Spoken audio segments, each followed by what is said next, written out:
I still remember the morning when the wind tasted like honey. Our home was alive with laughter, the kind that dances across the walls and settles deep into your soul. My children's voices carried from the courtyard, and the scent of freshly ground grain filled the air. I thought such peace would last forever. Job had risen early to offer burnt offerings for each of our sons and daughters, as he always did. He said, "Perhaps my children have sinned and cursed God in their hearts." I used to smile at his devotion, gentle, steadfast, unwavering. His faith was the steady rhythm of our home. That morning, I felt a tremor in my spirit. Something unseen pressed on my chest, a stillness, like the world was holding its breath. I brushed it aside, convincing myself it was just the desert heat. But the doves wouldn't sing that day, and even the servants whispered as though afraid to disturb the silence. When I saw Job kneeling in prayer beneath the fig tree, dust on his robe and light in his eyes, I wanted to ask if he felt it too, that strange pause between peace and pain. But before my lips formed the question, a shadow fell across the horizon. 3 riders appeared in the distance, their horses galloping fast, robes flapping like torn wings. My heart began to pound. I ran to the gate, calling for Job. He turned, calm, unaware, as the first messenger fell to his knees in the dust. "My lord," he gasped, "the Sabaeans came, they have taken the oxen and donkeys, and killed your servants with the sword. I alone escaped to tell you." I froze. I remember the way Job's hands trembled slightly, not from fear, but from something deeper, something that felt like surrender. Before we could breathe, another rider arrived, shouting over the first. "The fire of God fell from heaven, burned up the sheep and the servants, all are gone." And even before his words sank in, a third came, then a fourth. Each breath brought new ruin. Each heartbeat carried another loss. By the time the last messenger fell silent, our world had turned to ashes. I could no longer stand. The wind that had tasted like honey now stung my face with dust. I looked toward Job, my husband, my rock, and saw his robe torn, his knees pressed into the earth, whispering words I could not understand. I wanted to scream, but no sound came out. The sun was high when the last messenger's voice broke. I remember the sound of his words fading into the air, like the earth itself refused to carry the weight of what he said. Our sons and daughters, gone. The roof of the oldest brother's house had collapsed while they feasted together, the wind struck like a hammer from heaven. No servant survived. No child drew breath. 10 names. 10 graves. All the laughter, all the songs, all the stories we dreamed of seeing them live, gone in a single heartbeat. My knees buckled beneath me. The world blurred, colors drained into dust and ash. I reached for Job, but he was already tearing his robe, falling face first to the ground. And then, something I'll never forget. He worshipped. He worshipped. "The Lord gave, and the Lord has taken away," he said, his voice raw but steady. "Blessed be the name of the Lord." I wanted to scream at him. How could he bless the very God who allowed this storm? But when I looked at him, his tears were falling like rivers of faith. And in that moment, I didn't know whether to hate him or hold him. The silence that followed was heavier than death itself. Even the wind dared not move. Our servants stood far away, afraid to speak, afraid to touch what grief had become of us. That night, I sat by the cold hearth, my fingers tracing the edge of an empty cup, my daughter's favorite. The stars shone above, but I could no longer see their beauty. The light had turned cruel, a reminder that God still watched, and yet, remained silent. For days, Job refused to eat. I begged him. I wept beside him. But his eyes stayed fixed on the horizon, as if waiting for an answer only heaven could give. I whispered into the dark. "Why, Lord? Why them? Why not me?" But heaven did not reply. Only the wind answered, with the sound of a house collapsing again and again inside my memory. The days after our children's burial passed like smoke. I no longer counted mornings, I only measured the silence. Then, one dawn, Job gasped, a cry that sounded like a torn branch. Boils had broken across his skin, red, blistering, angry. By noon his face was unrecognizable. The man I had loved, the one who prayed with hands that built altars, now sat trembling on the ground, scraping his sores with a shard of pottery. Flies gathered where pride once lived. Servants avoided him, whispering that God had judged us. I chased them away, shouting that my husband was righteous. But the words rang hollow, even in my own ears. I washed his wounds until the water turned pink. He said nothing. Sometimes his lips moved in silent prayer, sometimes in pain. I could not tell the difference anymore. At night, I lay beside the ashes, watching the embers die. The smell of burned offerings still clung to the air, smoke that once meant worship, now only sorrow. I pressed my hand to his back, fever burned beneath my fingers. Job, I whispered, why will God not answer you? He turned to me slowly, his eyes dulled by agony yet still clear with something fierce, faith, perhaps, or stubborn hope. I will wait for him, he said. Even if he slays me. Those words broke something in me. Wait? For what? For another blow from heaven? I wanted him to rise, to curse, to demand, to do something. But he only sat there, wrapped in his silence and his sores, a monument of patience to a God who had forgotten us, and I, his wife, his only companion, felt the first spark of anger catch fire inside my chest. The nights grew colder. The moon rose pale and watchful, as though it pitied us. Job sat where the ashes never cooled, and I sat beside him until the stars faded from exhaustion. Every breath he took sounded like pain being born again. I watched sores open, heal, and open once more. His hands, once strong enough to lift oxen, could barely hold the pottery shard he used to scrape his skin. I prayed. I cried. I shouted at the heavens. Nothing. Each dawn arrived carrying silence like a curse. And something dark began to move in my heart, something that whispered, enough. One morning, as the sun bled over the horizon, I looked at him and saw not my husband but a shadow of the man he had been.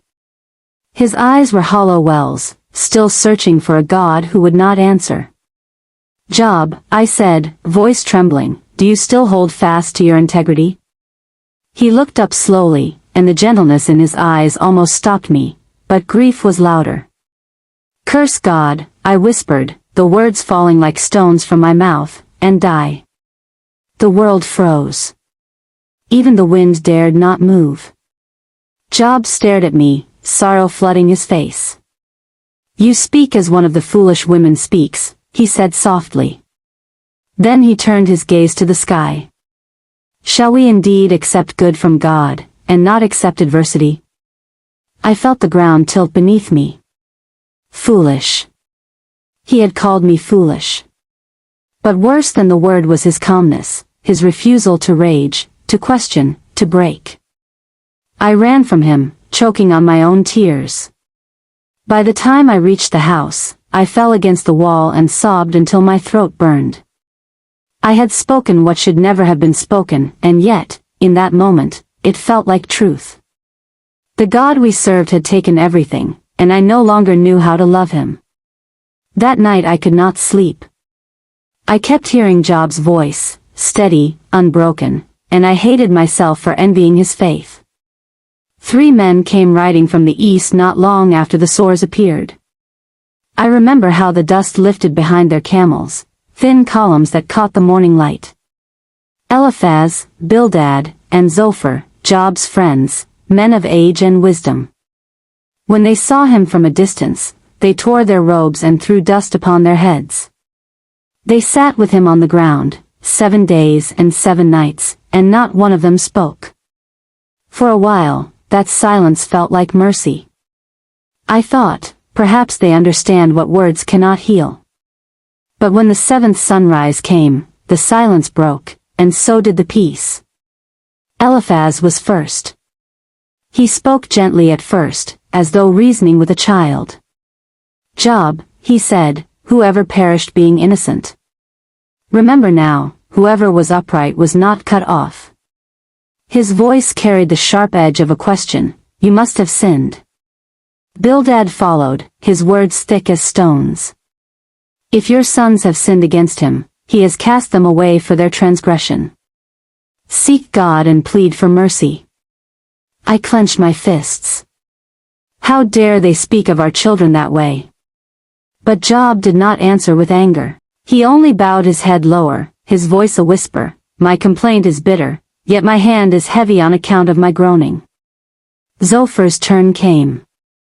He rebuked Job for daring to question God, saying if he were pure, his fortunes would return. Their speeches became sermons. Their pity turned into accusation. I wanted to shout at them, "Leave him. Leave us in peace." But Job raised his eyes to heaven instead. He spoke of a Redeemer who lives, of a day when his flesh would be restored, when his eyes would see God. His voice trembled, but his faith did not. And I, who had lost every trace of mine, felt both anger and awe. I stepped back, watching the four of them framed against the fading sun, my husband in rags, his body broken, still defending the justice of God to those who called him guilty. That night, while the men argued in the dark, I sat outside listening to their words drift like ash through the wind. Every phrase felt like another wound, not only for Job but for me. Because their questions were my questions too, spoken aloud by men who thought themselves wise. I laid my head on my knees and whispered, if only heaven would speak. But again, heaven stayed silent. Nights turned into seasons. The rains never came that year, our land cracked like broken pottery. I carried water from the well until my shoulders burned. Job's sores healed and opened again, healed and opened again. The friends still spoke, each certain of his own wisdom. Sometimes I listened from the doorway, unseen. Sometimes I walked far into the fields just to escape the sound of their debates. But wherever I went, the same question followed me like a shadow. Why will God not answer us? I prayed in whispers now. Louder prayers had dried in my throat. I told the Lord I was not angry, only tired. Tired of the ash that never blew away, tired of the pity in other women's eyes, tired of waking to a world that still felt cursed. One evening I stood on the hill behind our home. The horizon glowed faintly purple, and the first stars appeared, cold and perfect. I thought of the children again, the way my eldest laughed, the way the youngest fell asleep on my lap during stories. I had tried to forget their faces. Memory is cruel when hope is gone. I shouted into the wind, if you are still there, tell me why you chose him. Why you chose us. My voice scattered into the emptiness. Only the wind returned my cry, thin and hollow. Yet somewhere in the distance thunder rolled, soft, uncertain, but real. For the first time in months I felt something move inside me, like a heartbeat awakening after sleep. It wasn't comfort, not yet. Just a reminder that heaven might not be silent forever. I went back to Job. He was sitting in the same ashes, eyes half closed, lips forming another prayer. I knelt beside him.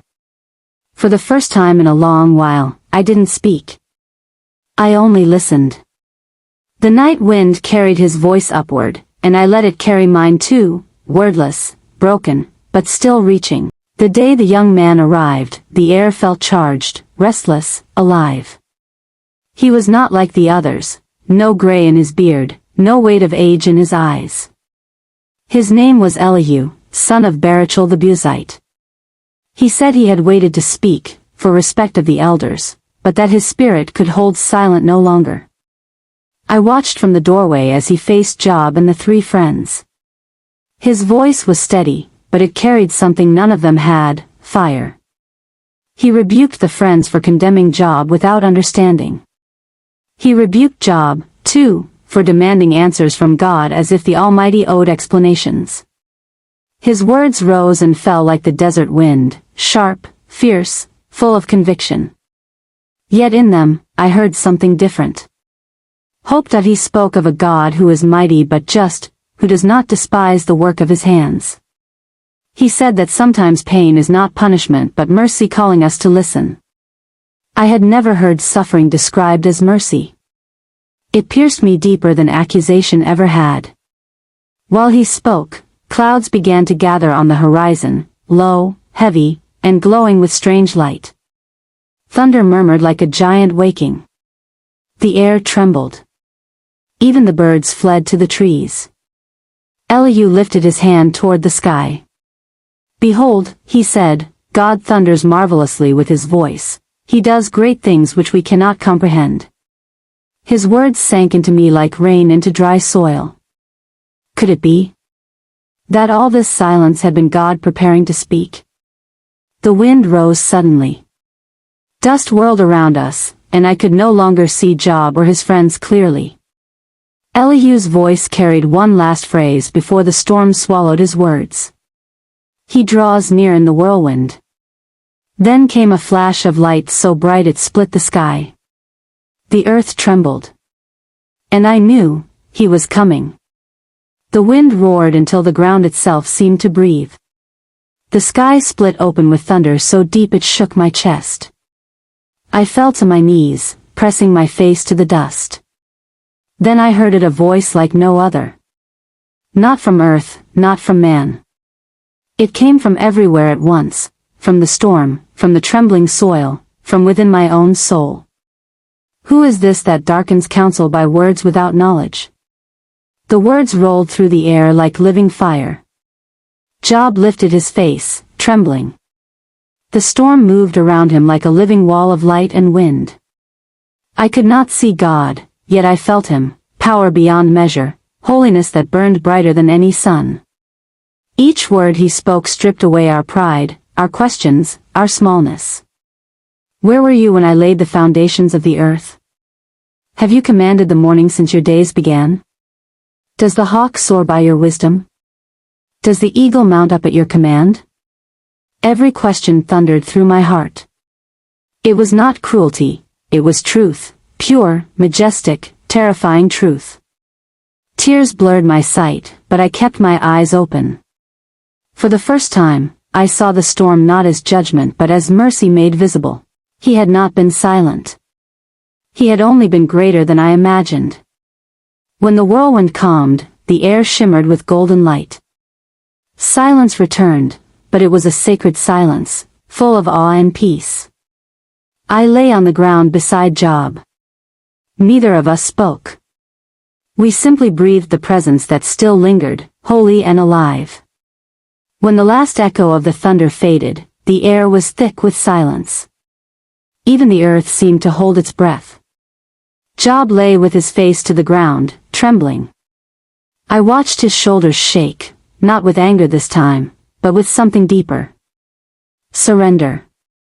He whispered words so soft I almost missed them. "I have heard of you by the hearing of the ear, but now my eye sees you, therefore I repent in dust and ashes." Tears slipped down my face before I knew they were there. Those words, repent, see, surrender, fell into me like rain on parched soil. He was not repenting for crimes, but for the limits of his own understanding. He finally saw the God beyond all his questions. The storm clouds broke apart slowly, revealing streaks of gold across the sky. Sunlight poured down on the barren land, warm and clean. I felt the wind shift, it no longer carried death and dust, but life. I knelt beside him and took his hand. For the first time in what felt like forever, it was warm. I closed my eyes and whispered, "Then let this be the end of our mourning, my love. Let it be the beginning of mercy." Behind us, the fields shimmered under the returning light. It was as if heaven had exhaled. The air smelled of new rain. And in that moment, I believed again. Morning came soft and golden, the sky washed clean after the storm. I woke to the sound of voices outside, familiar ones. Job's friends had returned. But this time, they did not come with arguments or judgment. Their faces were lowered, their garments torn in humility. Eliphaz spoke first, his voice trembling. The Lord has said that we have not spoken rightly of him, as his servant Job has. Pray for us, that we may not perish. I stood in the doorway, silent. I had never seen proud men look so small. Job rose slowly from the ashes, his wounds faint but still visible, and he looked at them with eyes full of peace. He said nothing cruel, nothing bitter. He simply nodded. Then he prayed. His voice was gentle, almost fragile at first, but it grew steadier with every word. He prayed for mercy over those who had condemned him.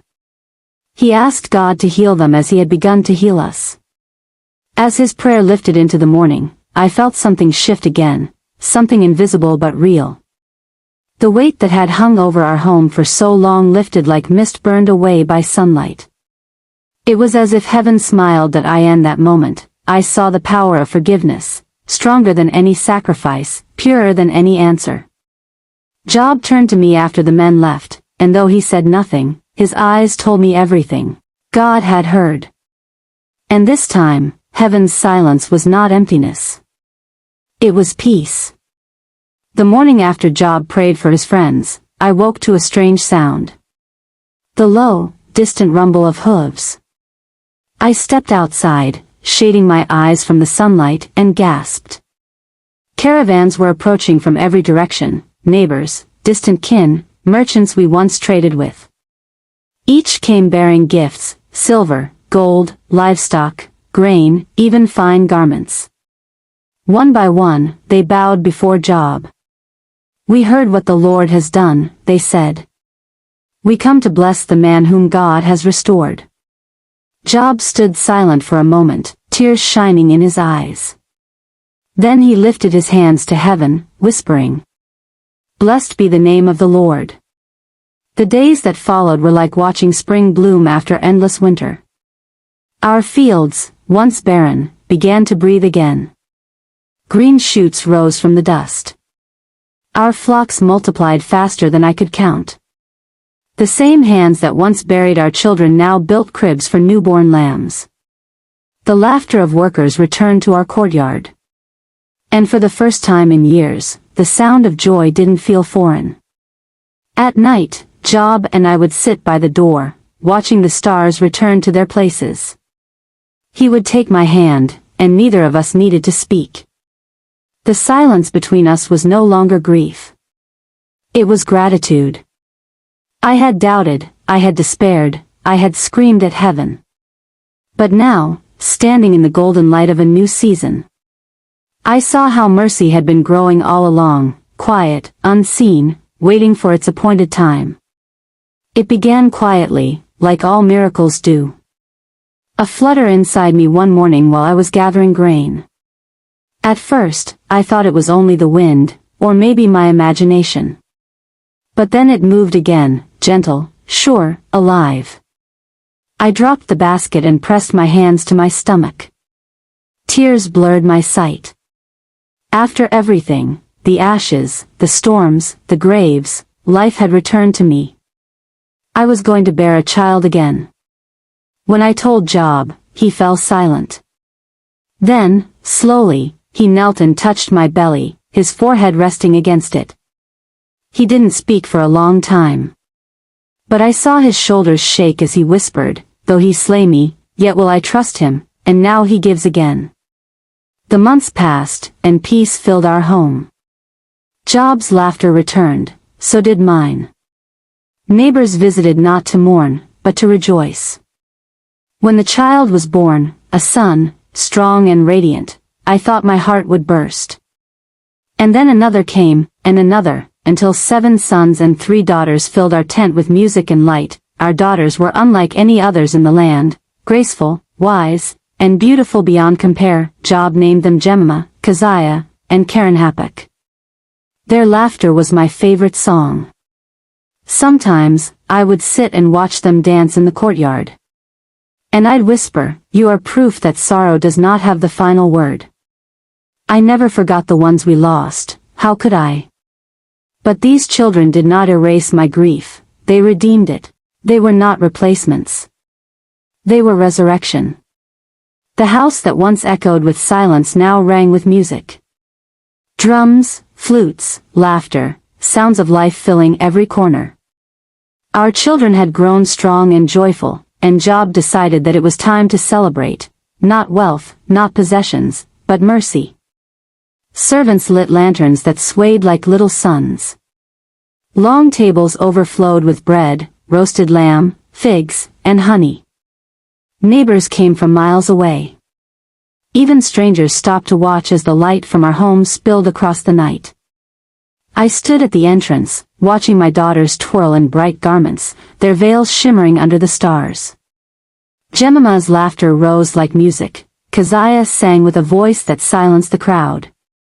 Karen Hapuk, our youngest, sprinkled perfume through the air, and the scent of myrrh and cinnamon drifted around us. Job sat among our sons, his beard silver now but his eyes young again. He lifted a cup and spoke, his voice deep and steady. The Lord has turned our captivity. He is faithful through every season.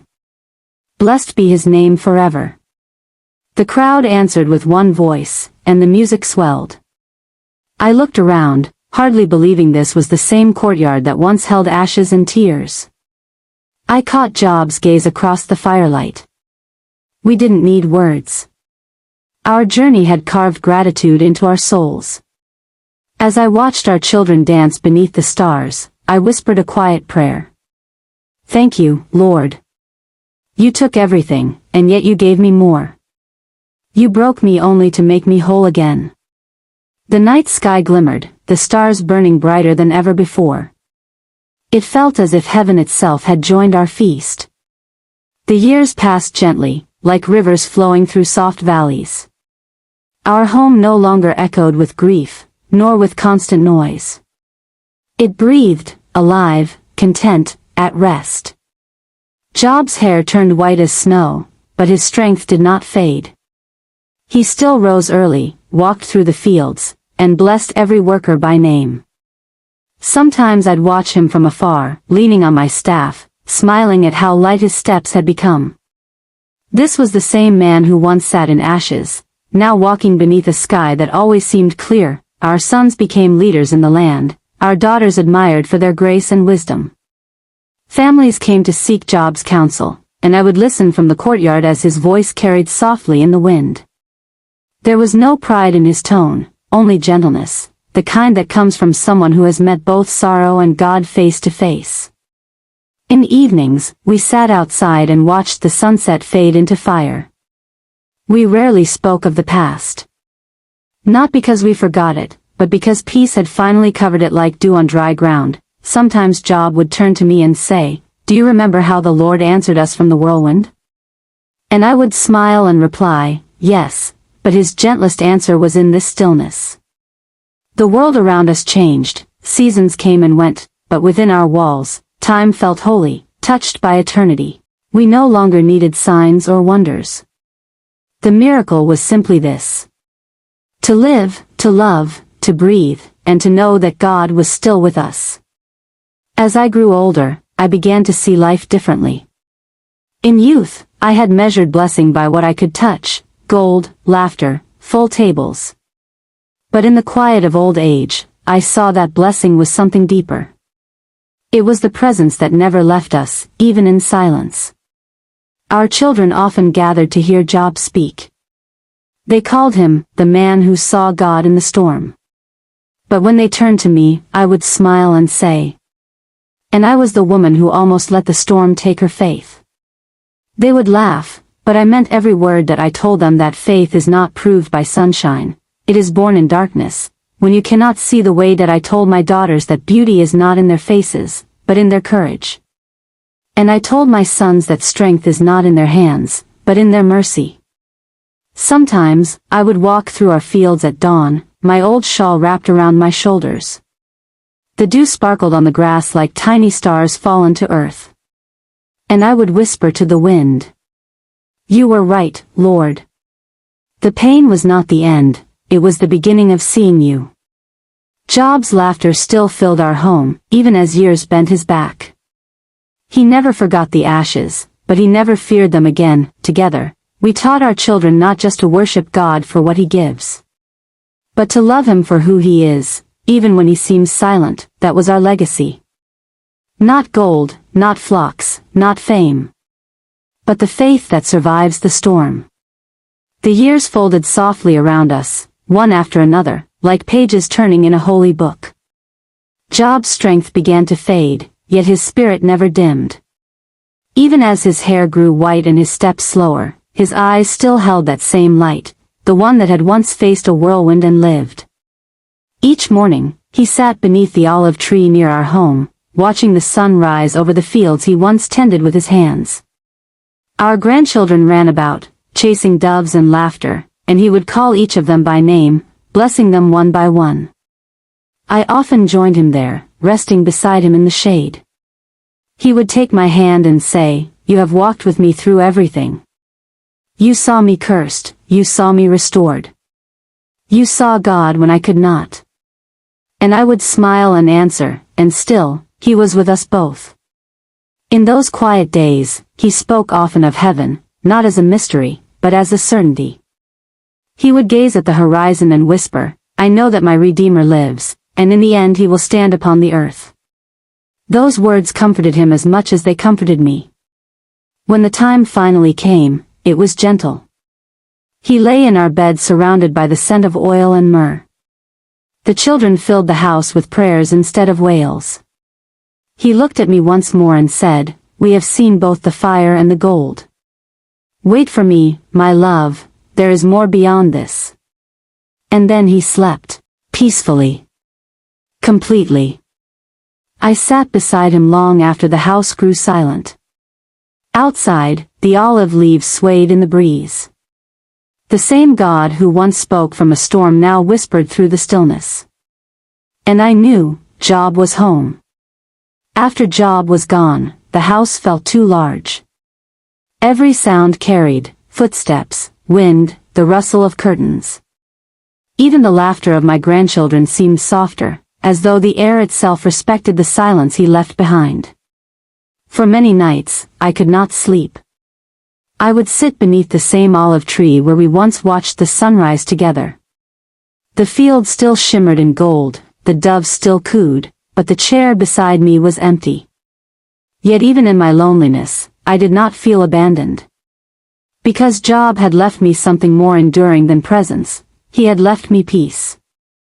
His words lived in me, "Though he slay me, yet will I trust him." And I found myself whispering them again whenever my heart trembled. Sometimes, I felt as though he still walked beside me. When the breeze stirred, I could almost hear his voice praying. When thunder rolled far away, I remembered the whirlwind and smiled that I began to teach the younger women in our village. They came to me not for stories of wealth or beauty, but for the truth of endurance. I told them, "You may lose everything, but if you keep your faith, you have not lost it all." They listened, wide-eyed, because I spoke not as one who had read it, but as one who had lived it. In those moments, I realized that Job's faith had not died with him, that it had taken root in me. And through me, it would live in generations yet unborn. Time has thinned my hair and softened my hands, but it has sharpened my sight in ways my eyes alone never could. I see now what I could not when I was young. That faith is not about understanding why things happen, but trusting who holds them all together. When I was a young wife, I thought strength meant never breaking. Now I know that true strength is found in being broken, and still believing. If I could speak to the woman I once was, the one who said, "Curse God and die," I would take her face in my hands and whisper, "Wait. Don't let your grief speak louder than your faith. For I have seen the other side of sorrow. I have seen God restore what no man could. And I have learned that his silence is not absence, but a pause before mercy speaks. Sometimes, when the wind moves through the trees, I remember the sound of that ancient storm. The thunder, the voice, the fear, the awe. And I smile, because I understand now. He was not destroying us. He was revealing himself. If the young women who visit me ask what my secret is, I tell them this: you must not build your faith on seasons, for they will change. Build it on God, He does not. And when they thank me, I laugh softly and say, do not thank me.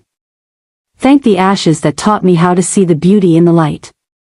The morning light feels different today. It touches everything gently, as though heaven itself has softened its hand upon the earth. I wake before the birds begin to sing, and for a moment, I simply breathe in the stillness. My strength is not what it once was. Each step is slow, each breath deliberate, but there is no fear. Only peace. I rise from my bed and wrap my shawl around my shoulders. The air is cool and clear. From my window, I can see the olive tree, its leaves shimmering like silver. How many prayers have I whispered beneath its branches? How many tears have fallen there, only to be turned into praise? The sun begins to rise. Golden rays spill across the hills, washing the world in warmth. I smile, because I have seen this light before. Not this sun, but the light that filled our home after the storm. The light that restored, that forgave, that stayed. I whisper a final prayer. Lord, you gave me ashes and turned them into gold. You broke me to rebuild me. Now let me rest in your peace. The wind moves softly through the curtains, like a familiar voice calling my name. I close my eyes and see him, Job, standing at the edge of a garden, smiling. Beyond him, light brighter than the sun itself. My heart lifts. My breath slows. And just as dawn completes its rise, I step quietly into the arms of eternity. I am no longer bound by dust or time. The pain, the storms, the long nights, all are now distant echoes beneath my feet. What was once a valley of tears has become a garden of light. I see now what I could never see before. Every wound was a window. Every loss, a doorway. And every silence, a sacred conversation between my soul and my Creator. Here, there is no more questioning. No more waiting. Only knowing. Only worship. I look upon the face I loved, the man who once sat in ashes and called God faithful. His eyes are whole, his laughter alive again. He takes my hand, and together we walk through fields that never fade. Every color is brighter here. The air hums with life itself. And above us, a light that does not burn, it embraces. I bow before the one who carried us both through the fire that he smiles, and I hear his voice, not thunder this time, but tenderness. Daughter, you have done well. You believed even when you did not understand. Tears of joy fall, though they are not of sorrow but of awe. And I whisper, through the ashes, you brought me to glory. The story that began in loss ends in eternal restoration. Because the same God who allowed the storm also built the rainbow. The same hands that took also returned.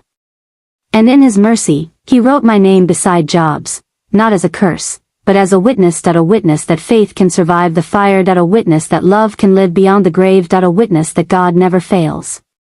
Through her pain, Job's wife discovered something greater than answers, she found understanding. She learned that even when everything falls apart, God is still building something beautiful beneath the ashes. Her story reminds us that faith isn't proven by comfort, it's proven by what survives after the storm. So if you've ever walked through loss, if you've ever asked, why me, Lord? Remember her, remember that God restores, God redeems. And God remembers those who hold on, even with trembling hands. If this story touched your heart, please like, share, and subscribe to this channel. Your support helps us keep telling the untold stories of faith, the women who walked through fire and found grace. And in the comments below, write, I will trust God through my storm. Let's fill this space with testimonies of hope. Because just like Job's wife, your story isn't over yet.